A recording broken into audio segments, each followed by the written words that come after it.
left click on the Power BI desktop. We'll left click on Excel workbook. Double click on that file. I'm going to be using sheet 1.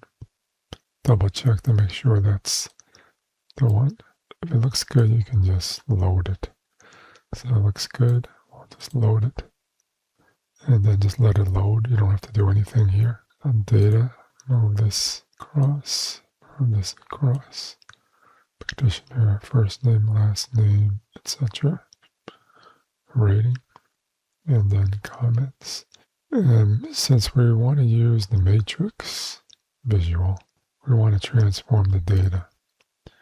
I want to see how many met, not mets each provider had during this review period.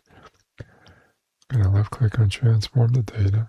So make sure you at the start, we're going to select all the columns except for the columns that contain metrics of met or not met.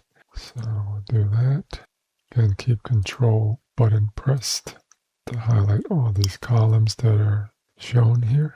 Once that's done, you're going to right click on one of these columns, left click on unpivot other columns. You'll see 2 new columns here. You're going to click on one of the columns, right click to rename it. Call this the metric name, and then double click on this one, and then we'll change that to status. And status column is going to hold the met and not met values.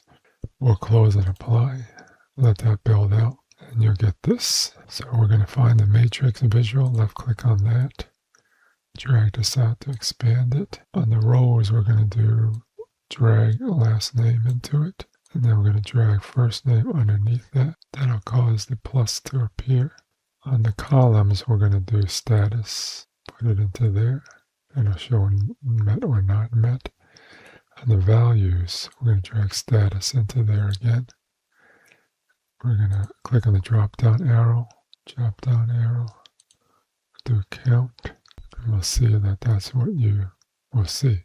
We can build out a second page, matrix, and then for the last name, first name, here we can put the metric name here, and then we can put the status here.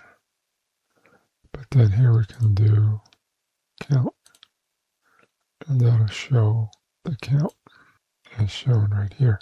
Move this over, move this over, move this over as well. So if we go back and uncheck count and do first, like this, then we can do last status. Look at that.